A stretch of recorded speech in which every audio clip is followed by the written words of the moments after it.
quienes me acompañan en el panel. Muy buenos días, Santiago, Edgar, Guido. Bienvenidos y bienvenidas a este interesante panel que me parece que ocupa el tema que ha sido central para la industria automotriz, no solo en México, sino en el mundo. La verdad es que las consecuencias que nos ha dejado la pandemia son realmente inéditas. Nunca hubiéramos pensado, cuando menos cuando nosotros dejamos las oficinas de la AMIA en marzo de 2020, cuando se declaró la contingencia sanitaria en México, pensamos que al cabo de 3, 4 meses estaríamos de regreso. Sin embargo, pues bueno, han pasado 2 años y todavía estamos en el proceso de ver realmente cómo volvemos a una realidad que ya no es la misma. Estamos viviendo una realidad diferente. Y en el caso propio, en el caso nuestro,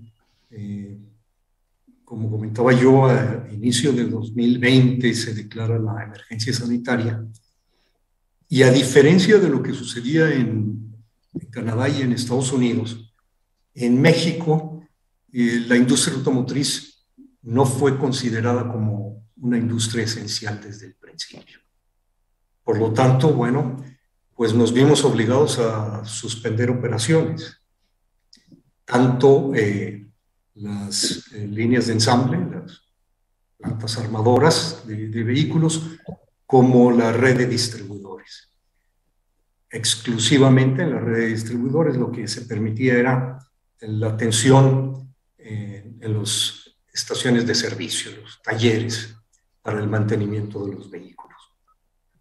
Y así nos llevamos, pues cuando menos, entre 2 y 3 meses en lo que logramos convencer a las autoridades sanitarias y al gobierno federal de la relevancia de la industria automotriz en México y de la necesidad de que pudiéramos reanudar operaciones lo antes posible.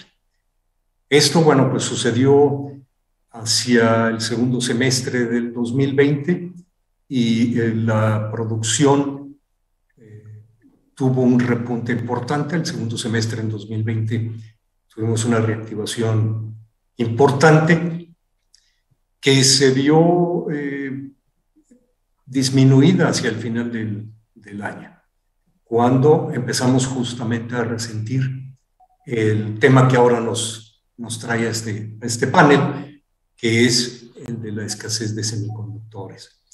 Y esta disrupción de la cadena productiva es algo que había sucedido en algunas otras ocasiones, pero no con la profundidad que hemos estado padeciendo desde inicio de la pandemia. La situación ha sido realmente complicada. Nosotros ya veníamos de un par de años de desaceleración en la producción, con ligeras disminuciones en los volúmenes de producción. Sin embargo, bueno, en 2020 la caída fue de un 20%. Realmente fue importante, tanto en la producción como en las exportaciones. Y esto, pues bueno, nos coloca frente a un escenario que no habíamos vivido anteriormente.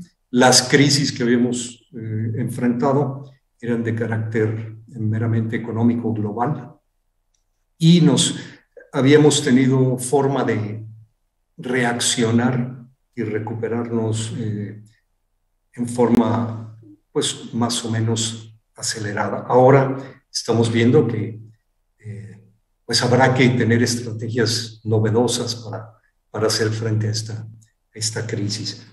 Y en este sentido, me gustaría pues dar entrada a nuestros panelistas y le preguntaría yo a Santiago, pues, ¿cómo ha Intel enfrentado esta situación y de qué manera pues están buscando apoyar a la industria automotriz y ver la forma en que pudiéramos resolver el tema de los semiconductores? Bueno, muy bien. Muchas gracias, Fausto, por la pregunta y también un agradecimiento a Neuron Automotive Forum por la invitación. Creo que es un tema supremamente relevante para México en particular, dada la importancia de su industria automotriz. Y bueno, nosotros desde Intel, cuando un poco narrabas esto mismo que pasó a inicio de la pandemia, ni Intel ni la industria pudimos prever la demanda incremental tan subida, este pico de demanda que hubo a nivel global por justamente la necesidad de cómputo para poder continuar operando, para poder, así como tú narrabas, Fausto, bueno, que salieron de las oficinas de la AMIA por 2, 3 meses, todo el mundo creíamos que iba a pasar así. Y cuando vemos que pues, no, esto llegó para quedarse un tiempo y esta demanda de cómputo pues no cesaba, pues lo que comenzamos a ver es, bueno, si la demanda por cómputo no tiene precedentes, nosotros tenemos que buscar responder a esa capacidad incremental. Y si bien Intel es el fabricante número uno de semiconductores del mundo, Intel solamente, digamos, en la parte de vehículos es protagonista primario en la parte de vehículos autónomos, que son, digamos, la gama mucho más alta de vehículos. Pero bueno, vimos una necesidad global se requiere muchísimo poder de cómputo. Hay una industria fundamental a nivel global y por supuesto en México, que es la automotriz, que requiere de este insumo y que claramente no está obteniendo lo que se necesita. Así que la principal, digamos, acción que hemos tomado desde ese entonces es el hacer inversiones muy grandes en temas de capacidad para asegurarnos que esto nunca suceda y muy enfocadas en particular a nivel global en los lugares donde más se requiere, porque no sé si todos están aquí al tanto, en los que nos escuchan, de qué tan, digamos, concentrada está esta cadena de suministros de semiconductores a nivel global. Y es que cuando hablamos que el 80% de la cadena de semiconductores está concentrada en Asia como continente y más del 90% en un lugar específico que es Taiwán, pues claramente cuando suceden cosas como estas, tenemos que ver hacia futuro, no solamente cómo tenemos más capacidad, sino cómo diversificamos esa cadena de suministro. Entonces, dentro de esas acciones, Intel ha hecho anuncios de inversiones multimillonarias, dentro de las cuales destaco en Norteamérica, en las Américas, inversiones de 20.000 millones de dólares en plantas nuevas en Arizona, otra inversión de 20.000 millones de dólares adicionales en Ohio, que va a ser plantas absolutamente nuevas. En Costa Rica, también en América Latina, estamos invirtiendo más de 350 millones de dólares también en nuestras plantas de capacidad. En México, específicamente en nuestro centro de desarrollo en Guadalajara, nuestra planta de ingenieros ha crecido más de 50% en lo que lleva la pandemia. Así que hemos hecho acciones que son muy importantes para aumentar esa capacidad. Y de hecho, ayer mismo Intel anunció que en la Unión Europea vamos a invertir alrededor de 80.000 millones de euros en la siguiente década para tener más capacidad. ¿Por qué en Norteamérica y por qué en Europa? Porque necesitamos rebalancear esta cadena de suministro. Necesitamos a futuro 50% de la producción sea hecha en las Américas y en Europa, contrario al 80% que es hoy en Asia. Entonces, de esta manera, Fausto, nosotros vemos que con más capacidad que vamos a construir y además diversificarla, vamos a poder lograr abastecer a un sector importantísimo insisto, para la economía global y para México, como es el sector automotriz. El tema es que estas plantas tardan alrededor de 2 años en construirse, O sea, no es inmediata la solución. Tendremos que todavía pasar un poco la tormenta, pero esperamos que en 2023 ya tengamos un panorama mucho más estable de oferta de semiconductores a nivel global. Gracias, Santiago. Muy interesante los proyectos de Intel. Y pasaría yo ahora con Edgar para ver un poco del lado de los vehículos terminados. En el caso de Hyundai, ¿cómo es que busca la marca Hyundai hacer frente a esta escasez de producto derivada, obviamente, de la escasez de semiconductores? ¿Qué tal, Fausto? Muchas gracias. Mucho gusto saludarte. También a Neuron Automotive Forum por la invitación. Santiago, gusto en conocerte. Guido también. Muy interesante. Tanto lo que dijiste tú, Fausto, me hizo recordar lo que pasó hace un par de años, que pareciera para mí que fue hace 4 o 5, ¿no? Por alguna razón, como que fue algo muy intenso. Y lo que comenta Santiago, la verdad es que también muy, muy interesante. Nosotros, en el caso de Hyundai, pues evidentemente tuvimos que incrementar nuestra comunicación con nuestra casa matriz y con nuestra casa de producción también, nuestras plantas de producción, tanto en Estados Unidos como en Brasil, como en India, Corea, por supuesto, ¿no? Yo te diría que el primer paso que yo noté cuando este tema de los semiconductores empezó a darse a conocer, fue una especie de progreso sobre el conocimiento y darnos cuenta de que íbamos a empezar a tener una crisis y que iban a empezar a bajar dramáticamente los inventarios. Antes, en el caso de México, por ahí del 2019, estábamos en una industria de sobre 1.300.000 unidades.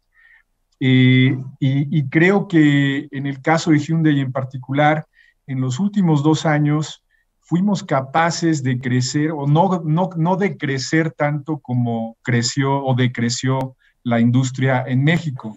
Esto creo que fue muy notorio y dio pauta también a entender que nosotros al inicio de la pandemia hicimos compras de semiconductores, como que todas las plantas en el momento por ahí de cuando se dio a conocer el tema de la pandemia, nos mandaron a todos a casa, la mayoría de las plantas pararon a nivel global. Nosotros seguimos en la medida de lo posible haciendo compras para tener un stock suficiente y poder contener esta declive que estábamos viendo en la producción, y creo que fue algo acertado, con lo cual nos permitió crecer más de lo que, o mantenernos en un decrecimiento mayor o menor al que tenía la industria automotriz en ese momento. Entonces, yo te diría también que empezaron a generarse grupos de trabajo al interior de la organización, la revisión de los planes de venta y los planes de producción se incrementó. Normalmente teníamos una revisión mensual de estos temas para ir viendo cómo habíamos cerrado el mes, cuál era el pronóstico de los próximos meses, cuál era el plan, los inventarios, había que subir, había que bajar. Esto se aceleró de una manera impresionante, de tal manera que prácticamente cada tercer día estábamos revisando o seguimos revisando los planes de producción, los planes de embarque, la comunicación con nuestra cadena de suministro, con nuestros proveedores, también se incrementó y todos empezamos poco a poco a entender cuál era la forma de trabajar, la nueva forma de trabajar, a aceptar que no íbamos a tener los inventarios que acostumbrábamos tener en México y en general en el continente americano, a diferencia de países europeos o asiáticos, donde los clientes están dispuestos a esperar 2 o 3 meses por sus vehículos. En nuestros mercados, como en México, nuestros clientes están acostumbrados a comprar del inventario y prácticamente durante el mismo mes salir con el vehículo que ellos quieren comprar. Eso cambió dramáticamente. Fue una forma de aprendizaje también para nuestros vendedores, para nuestros gerentes y para las plantas.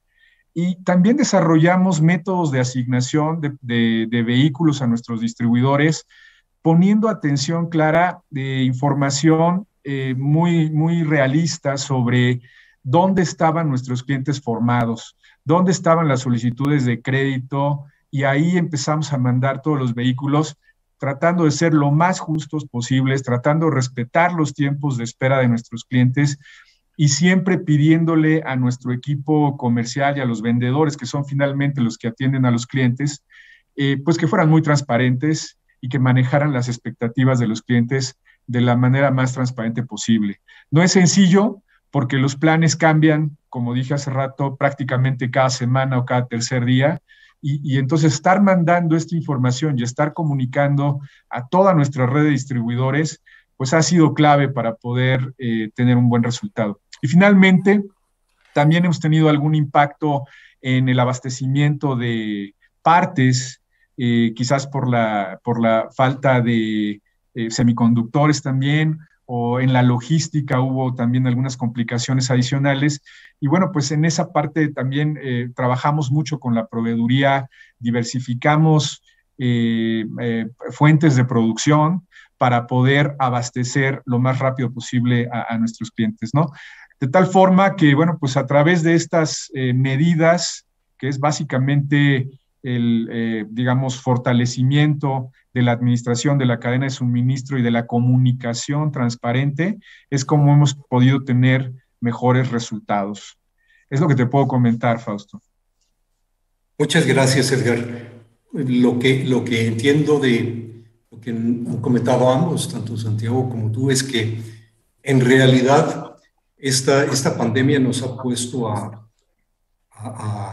estudiar a todos y a entender que lo que pensábamos que ya era una forma permanente de producir, de ver la realidad, pues no era tal, y nos han puesto a repensar el tema. Y en ese sentido yo quisiera ahora pasar con Guido, reconocido analista del tema, y a la luz de estos 2 años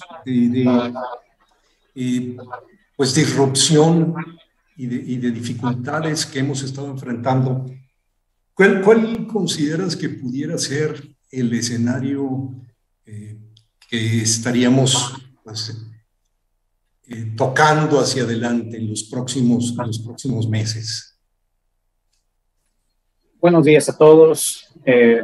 Gusto de verte, Fausto, nuevamente. Santiago, Edgar, un placer. Damas, caballeros, encantados de poder compartir con ustedes el día de hoy a través de este medio, representando a IHS Markit, quien ahora es parte de Standard & Poor's Global. Y es una excelente pregunta. Creo que tanto Santiago como Edgar lo han abordado desde diferentes puntos de vista. Uno desde un punto de vista tier, el otro directamente como un National Sales Company. Pero la situación va a permanecer difícil. Eso no cabe la menor duda. Es una situación que aflora con la reestructuración de la industria, prácticamente desde la crisis de Lehman Brothers y salir de lo que era tradicionalmente el Detroit Three, pasar a lidiar con Fukushima y ahora con un problema que es genuinamente global, que es prácticamente el tema de la cadena de semiconductores. Creo que a causa del cierre global que tuvimos el año pasado, donde prácticamente hemos perdido la capacidad just in time, al cerrar 2 meses no hay stock en ninguna parte, y no es solamente con semiconductores, ¿no? Es una serie de elementos. Vamos a ir viendo dónde están los puntos débiles o los hilos débiles de la cadena de valor. Más aún en un mundo que se mantiene volátil. Tenemos el claro ejemplo de lo que está pasando en Ucrania en este momento. Ahí vemos presión por parte del paladio, prácticamente un componente importante de todos los catalizadores sale del paladio para catalizadores sale de Ucrania. Ya estaremos lidiando y averiguando qué tan serio es eso de acá a algunos meses más.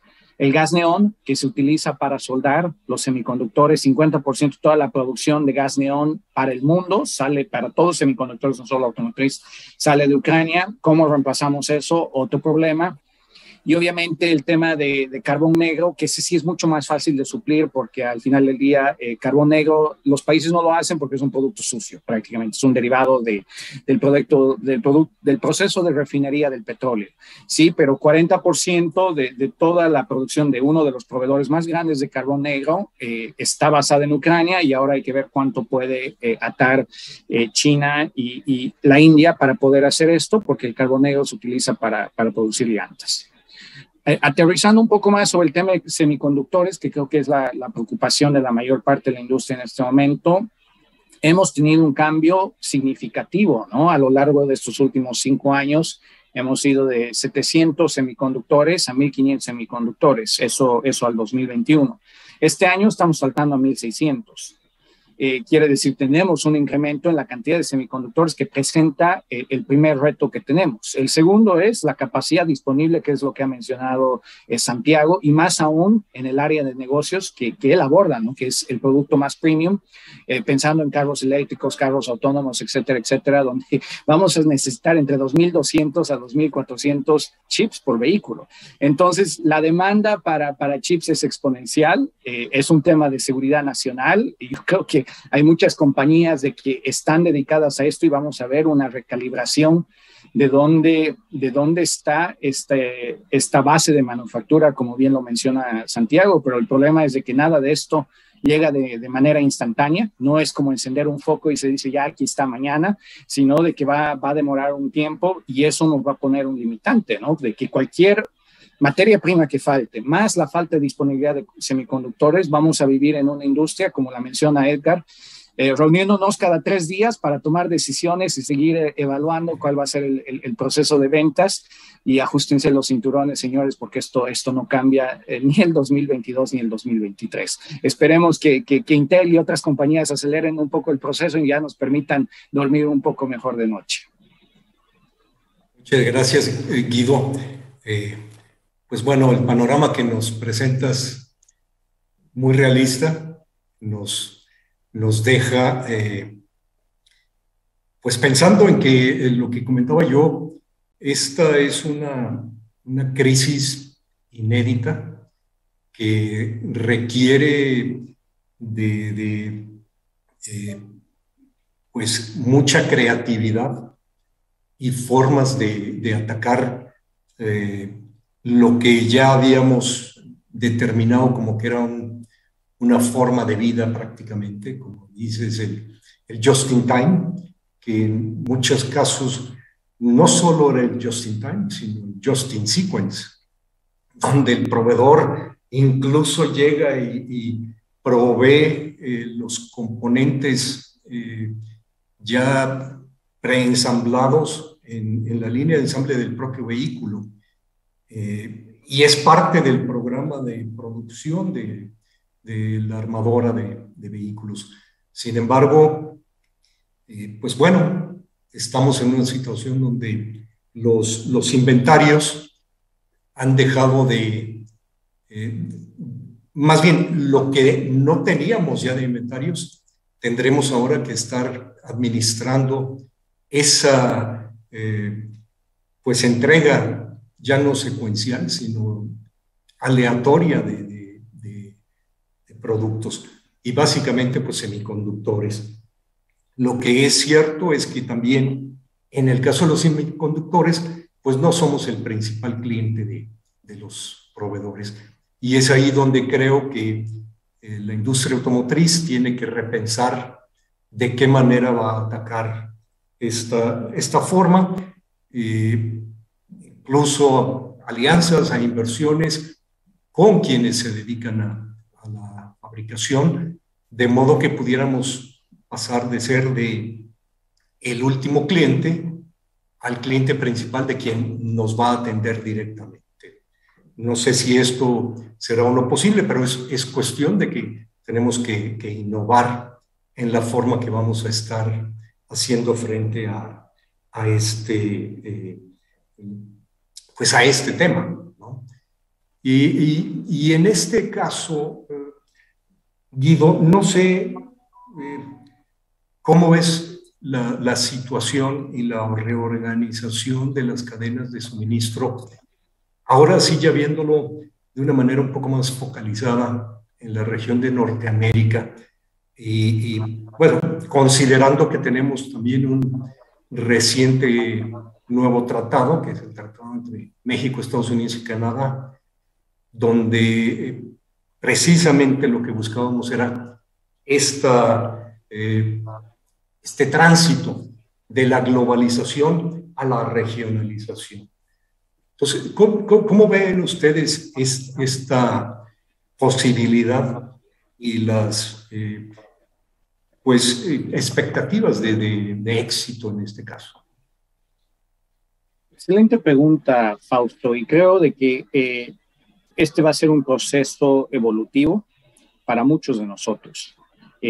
Las empresas automotrices en este momento están desarrollando, nosotros le llamamos QRT, ¿no? Quick Response Teams, prácticamente a poder entender cualquier punto sensible que exista dentro de la cadena de valor y tener esa comunicación mucho más amplia. Lo estamos viendo, o sea, creo que Edgar lo mencionó muy bien, ese proceso de comunicación que existe con el concesionario para que el concesionario también sea transparente con el comprador, pero estamos viendo esa apertura que creo que antes era, bueno, hasta aquí soy yo soy la empresa automotriz, hasta aquí vienes tú eres el proveedor, y antes estábamos muy separados y ahora trabajamos en un núcleo. Sin duda, vamos a pasar a un proceso de nearshoring. Y creo que en eso Santiago lo mencionó muy bien en este rebalance del tema de semiconductores, pero eso ya era parte del proceso evolutivo, como lo mencionabas, Fausto, porque teníamos que incrementar el contenido regional. Ahora, sin duda se va a acelerar porque ahora tenemos otro elemento que es hasta $35,000 el contenedor, más la incertidumbre de cuántos días tiene que esperar el contenedor afuera de Long Beach para que lo puedan bajar y lo puedan enviar y de ahí llegue a la planta, ¿no? Entonces, todo ese ciclo está aconteciendo ahorita. Creo que estamos viendo oportunidades de nearshoring, pero a diferencia de lo que ha sido el pasado, donde para México era muy fácil capturar estas inversiones porque al final del día la mano de obra era más barata, el know-how del funcionario mexicano es muy alto, entonces la decisión era transparente. Pero en este nuevo ciclo estamos yendo hacia un carro eléctrico que probablemente contenga startups y donde el traslado de la batería no es tan sencillo como lo que hacíamos antes, que me acuerdo Oscar Alding, ex presidente de la INA, nos mencionaba, el caso más inmundo son cinturones de seguridad que cruzan la frontera 14 veces, ¿no? Todo eso ya no va a pasar. Y entonces ahí yo creo que el reto más grande existe para México como país, de poder decir, señores, nosotros estamos abiertos, we're open for business, queremos su negocio y vengan a invertir con nosotros, ¿no? El mensaje tiene que ser claro, tiene que ser fuerte, porque ahí va a existir la competencia, como mencionaba Santiago, Ohio, Arizona y otros estados van a querer capturar toda esta inversión y va a ser una batalla un poco más difícil en este proceso de nearshoring. Sí, tienes razón, Guido. La verdad es que los recursos a invertir son escasos, limitados, y todos queremos que esos recursos lleguen a nuestra ubicación, a nuestro país. Entonces, sí, efectivamente, incluso la competencia llega a ser no entre marcas, sino intracorporación, ¿no? Es ese recurso por el que todos peleamos. Y en este sentido, quisiera yo preguntarle a Edgar, ya viendo el tema desde el punto de vista de venta del producto final, los vehículos y las nuevas tendencias, ¿cómo ven este cambio desde Hyundai? Gracias, Fausto. Pues mira, yo creo que durante estos 2 años el mundo de cualquier forma siguió girando, ¿no? Y es una realidad, yo ahora sí ya lo veo mucho más concreto, el tema de la electrificación de los vehículos, sobre todo a nivel global. Ahorita regreso al tema de México, pero justo cuando Santiago mencionaba pues la demanda tan fuerte que se tiene hoy, yo creo que esta demanda se va a exponenciar, porque con todo el tema de la electrificación y vehículos autónomos que estamos viendo ahora sí ya de forma muy concreta a nivel global, se va a incrementar la demanda de semiconductores y de microchips, ¿no? Entonces, lo que estábamos viendo hoy y las inversiones que Santiago y Guido acaban de comentar son clave. Hyundai también está haciendo inversiones importantes con algunos socios comerciales para desarrollar sus propias líneas de producción de microchips, microprocesadores. En el caso particular de México, quizás no estamos todavía en el nivel de electrificación que vemos en otros países, ¿no? Hyundai a nivel global acaba de anunciar que para el 2030 está pronosticando o está poniéndose una meta de más de 1.700.000 vehículos eléctricos, ¿no? Quizás México no va a llegar todavía a una cuota de mercado tan grande, una penetración sobre el total del mercado tan grande, pero sí creo que va a haber un cambio hacia la parte de vehículos híbridos bastante interesante. Se tiene que trabajar más en la infraestructura en México para que eventualmente lleguemos a la parte de electrificación. Por otro lado, no solo los vehículos autónomos o eléctricos utilizan microprocesadores. Yo te puedo comentar que es común que a veces estén producidas unidades que hoy día comercializamos en México y están completos los vehículos, pero le falta el controlador del motor, por ejemplo, ¿no? Que es un microprocesador bastante particular. Y con eso, pues el coche se queda parado en la planta y pues no te lo pueden enviar, no hay manera, ¿no? Entonces, yo creo que esto va a continuar los próximos 2 años, como acaban de mencionar.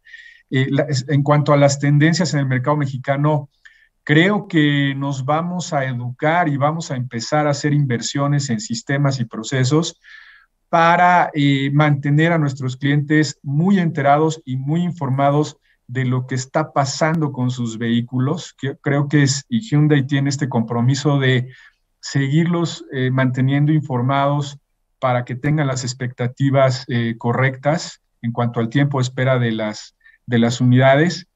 Creo también que hay un cambio en el trato con el cliente derivado de la pandemia sobre el tema de ventas digitales. En nuestro caso en particular, más del 38% de las ventas que hacemos hoy día se originaron y se concretaron a través de medios digitales, ¿no? Quizás hubo partes en el proceso donde el cliente visitó la agencia, quiso manejar el coche, y ahí hay otro tema, ¿no? A veces son los inventarios tan bajos que no tenemos todos los colores y todas las versiones para mostrar. Entonces también estamos haciendo inversiones interesantes en opciones virtuales que le puedan mostrar al cliente el contenido del vehículo y darle una mejor idea de qué es lo que le estamos ofreciendo, ¿no? Entonces, creo que estas tendencias van a continuar y cerraría diciendo quizás que derivado de todo esto, también los SUVs están teniendo un crecimiento interesante en el país.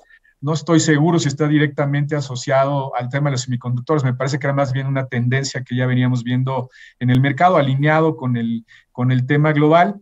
Y bueno, pues será interesante ver ahora con los incrementos en los precios de los combustibles, etcétera, si estas tendencias se mantienen, aunque el tema de sedanes sigue siendo el segmento más importante en el país, ¿no? Entonces, de manera general, es lo que te podría comentar, Fausto, que son los cambios que nosotros vemos en los próximos 2 años en el mercado mexicano.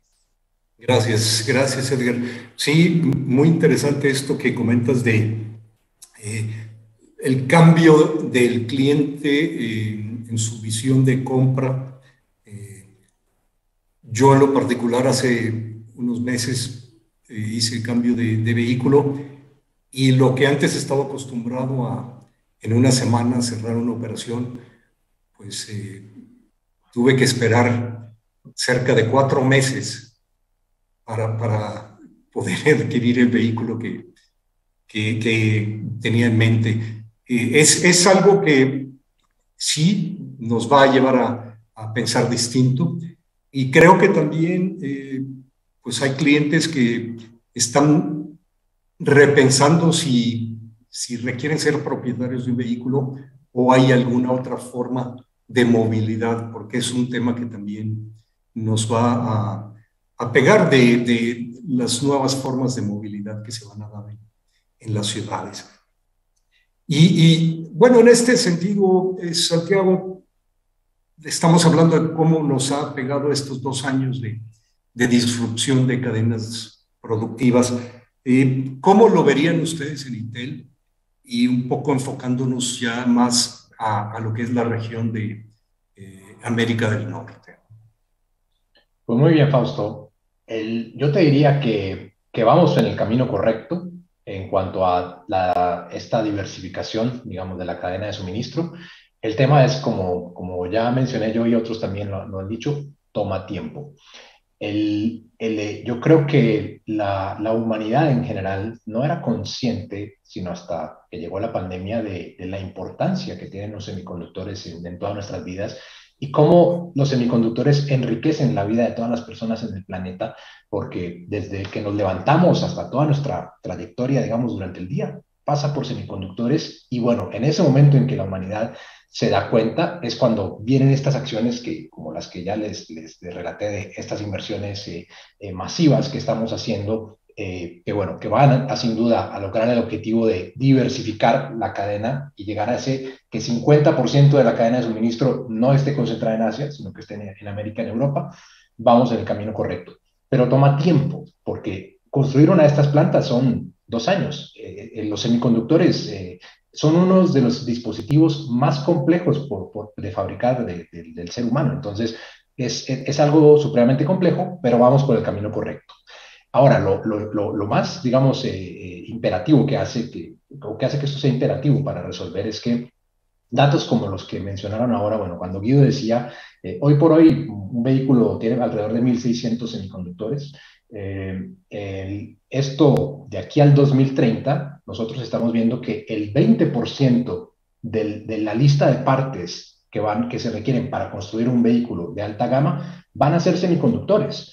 Entonces, o sea, si creemos que 1.600 es mucho hoy, de aquí a unos pocos años esto se va a cuadruplicar.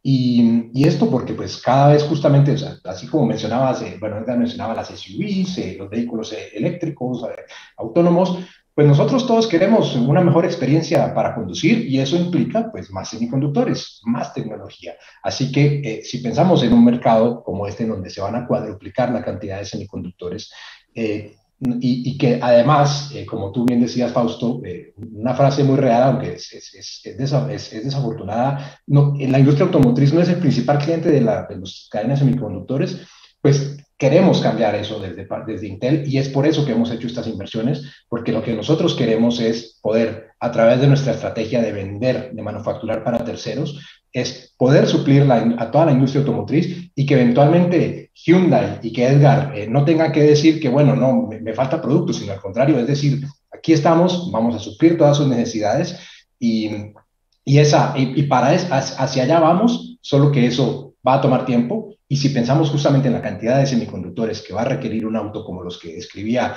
Edgar, que están pues ya haciendo y que van a hacer cada vez más en Hyundai, pues es imperativo hacer estas inversiones. Y con eso quisiera pues, hablar específicamente de México para cerrar. México, como parte, digamos, de Norteamérica y siendo el socio comercial número 1 de la economía número 1 del planeta, hay una mega oportunidad respecto al rebalanceo de la cadena de suministros, que no necesariamente son solo con fábricas. O sea, la cadena de suministros de semiconductores no es solamente la fábrica que produce el semiconductor, hay toda una cadena detrás en diseño, en validación, en pruebas, de la cual México ya hace parte y que tenemos una oportunidad para incrementarla mucho más. Y ahí, bueno, creo que es una mega oportunidad como país para que en este rebalanceo, pues sea un protagonista en esto para las Américas. Sí, gracias, Santiago. Tienes razón. Creo que está claro que hacia adelante el camino no es fácil. Cuando menos nos queda un par de años más para poder pues darle la vuelta a este problema que inició con un tema de pues emergencia sanitaria y que nos llevó a una situación de disrupción de cadenas productivas seria. Teníamos ya algunos temas de crisis económica global que estaban emergiendo y que con esto también se han recrudecido. Y como dicen por ahí, el dicho que mencionan de que éramos muchos y parió la abuela, pues bueno, teníamos ya un problema sanitario, un problema de disrupción de cadenas productivas, y a esto le aunamos un conflicto bélico internacional. Creo que el cóctel es realmente pues explosivo, por llamarlo de alguna forma, y nos va a tomar tiempo el volver a la tendencia que teníamos anteriormente. Y obviamente el cambio pues es que la globalización como la entendíamos y que fue en realidad la que permitió a México incorporarse como un actor relevante en la industria automotriz mundial. Recordemos que del inicio de la entrada en vigor del Tratado de Libre Comercio de América del Norte, en 25 años, pues México pasó a ser de un actor poco relevante a lo que actualmente somos, el séptimo productor de vehículos ligeros en el mundo. Entonces, el cuarto exportador de vehículos también. Y, pues bueno, no menos importante, somos el principal proveedor de partes automotrices para el mercado de Estados Unidos y también de vehículos ligeros. Entonces, el reto es cómo nos reconfiguramos y nos adaptamos a las nuevas circunstancias para que pues logremos no solo mantenernos, consolidar esta posición, sino aprovechar las oportunidades que este tratado entre México, Estados Unidos y Canadá pues nos permite. Yo creo que lo que han comentado me deja la impresión de que no está resuelto el tema, pero estamos aprendiendo y estamos buscando las soluciones que nos permitan pues llegar a donde quisiéramos estar, ¿no? No va a ser fácil. El tiempo, nosotros pensamos que regresar a un escenario de niveles de producción y venta similares a los que teníamos en 2019, pues si bien nos va, lo estaremos logrando hacia 2024. Pero bueno, todo dependerá de cómo evolucione la cadena de suministros en estos próximos 2 años. Entonces, sí, este año va a ser complicado, el próximo también, pero esperamos que hacia 2024 pudiéramos tener un escenario un poco diferente. Y en este sentido, no sé, Guido, si tú pudieras darnos unas palabras de cierre, ¿cuál es la perspectiva que ustedes estarían pensando para estos próximos años? Gracias, Fausto. Complemento lo que tú mencionas. La volatilidad no va a desaparecer. Sí, eso nos queda muy claro, pero si hay algo que deseo resaltar y una experiencia personal que he tenido a lo largo de este periodo, la próxima década va a ser un reto. Este no es un ciclo que acaba solamente con ampliación de semiconductores, sino que continuamos con el tema de electrificación y eventualmente carro autónomo. Pero quiero recordarles a todos ustedes que he tenido la oportunidad de conocer en mi caminar en México y a todos ustedes que están en línea hoy, de que son profesionales eminentes.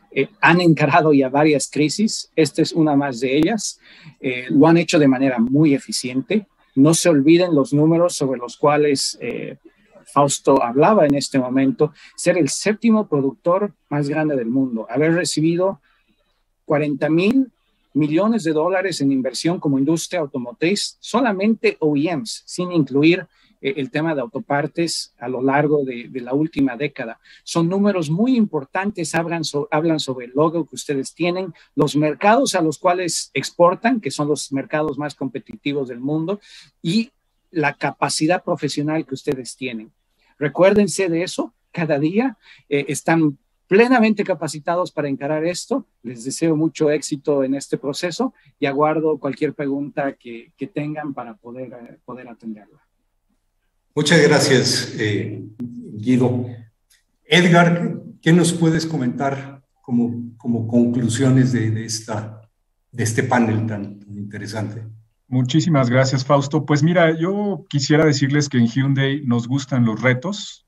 A mí también me gustan los retos. Evidentemente, como aquí se comentó, no estamos todavía cerca de una estabilización en el suministro y además, como acabamos de platicar, viene un incremento en la demanda de semiconductores. Creo que lo que comentó Santiago está bastante interesante y creo que deberíamos pensar que esto también va a conllevar un incremento en el costo de manufactura, en los costos de producción.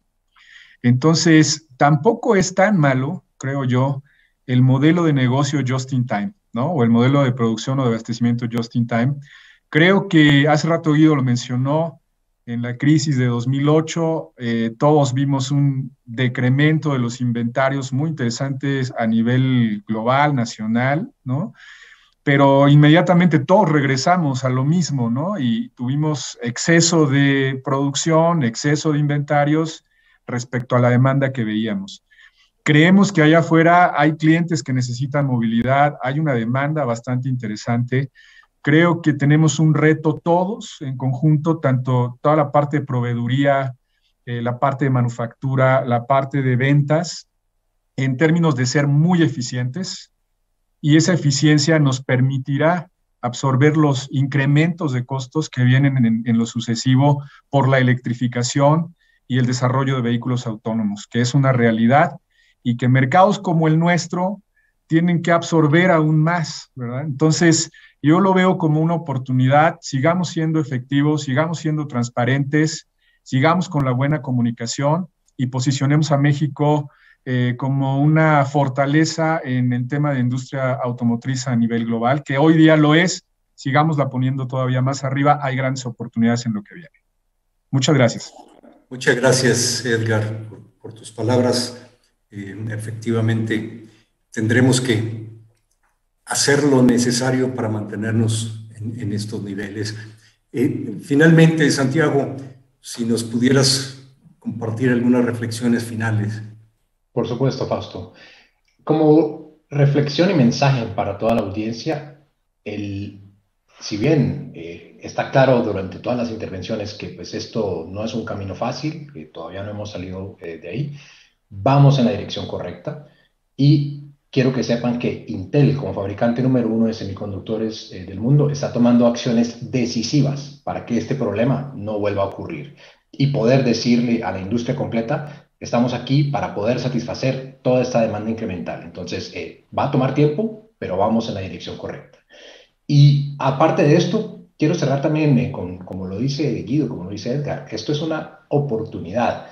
Toda crisis trae una oportunidad. Y cuando escucho a Edgar diciendo, bueno, nosotros en Hyundai estamos repensando justamente nuestros modelos de producción, si el just in time no es tan malo, hay varias cosas. Todo esto es una mega oportunidad y que además, para México específicamente, como lo decía Guido, México no ocupa el ranking de producción que ocupa, o sea, no es protagonista, no solamente por ser digamos, el vecino de Estados Unidos, sino por su potencial humano, por su capacidad. Así que tenemos una mega oportunidad de aprovechar esta crisis, que sí es compleja, pero para posicionar a México aún más en todo este rebalanceo de cadena de suministros, en donde al ser parte de Norteamérica, mercado clave para esta diversificación de la cadena, está en nuestras manos el aprovechar esta oportunidad para que México sea aún más protagonista tanto, por supuesto, del sector automotriz como del sector de semiconductores, donde ya hace parte de la cadena y podemos aprovecharlo aún más para abastecer industrias claves y estratégicas como la automotriz.